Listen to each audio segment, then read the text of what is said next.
Yes, welcome. Today we are going to be looking at map reduction and what? Enlargement. As a geography student, you should be able to either enlarge or reduce map. Is that clear? When you're given a very big map, now they want you to draw it in smaller form. That is reduction, is it not? Is it not reduction? Or you're given a very small map and they want you to draw it to be bigger so that people can see very well. That is what? Enlargement. Is it not? Enlargement when you enlarge. Reduction when you small. When you make smaller, isn't it? But how do you know that you need to enlarge or reduce a scale? Well, they have interest in what? That is what we are going to learn today. Now, students should be able to prepare a simple map in different what? Scale. You understand? It's the scale that determines whether the map is big or small, isn't it? So as a student of geography, you should be able to move from one small scale to big scale, or from one big scale to a smaller scale. This can be done with the knowledge of what? Map enlargement and what? Reduction, which is what we are going to teach you now. But very importantly, you need to note that if the denominator of the scale of the map to be drawn, are you looking? Yes. The denominator, this thing is a representative scale, is it not? 1 is to what? 150. What is the denominator? Is it 1 or 150? 150. The numerator is 1, the denominator is what? 150. Now it's telling us that if the denominator of the scale of the map to be drawn is the one to be drawn, is what? Bigger than the denominator of the one that is given. This is the one that is given, 50. Or the one they want you to draw now is what? 150, is it not? If that is the case, then the students should do map reduction.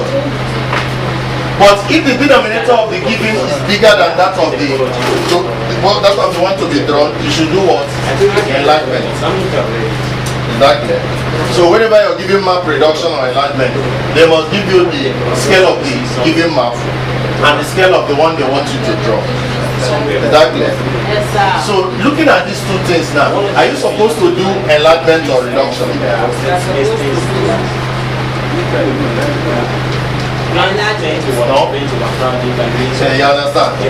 If you look at it when you draw it, you see that you will see actually what you want to do. But when you're looking at the scale, it's confusing. You understand? If you're moving from here to here, you do reduction, not enlargement. Okay. Exactly. And that is what is written in this statement. If the denominator of the scale of the map to be drawn is bigger than the one given, you should do what? Reduction. And that is the case.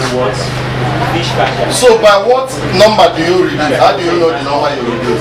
Just divide the bigger one by the smaller one. 150 divided by 50.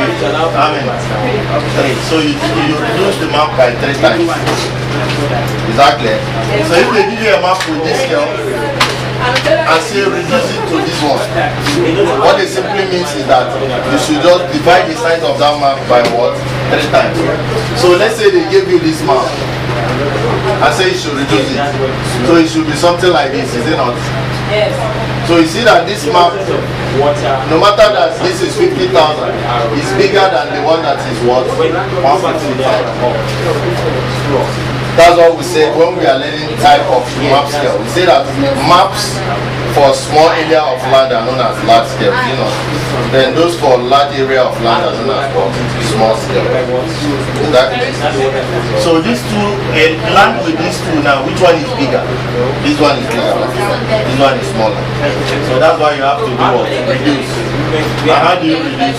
You put the bigger one over the smaller one. Any factor that you have, that's what you use there. See that? Exactly. So now, with that we are going to stop. So when we start actual reduction and enlargement, you understand this. Which one comes first? Go back to the diagram. Which one comes first? Yeah. And it's the first one.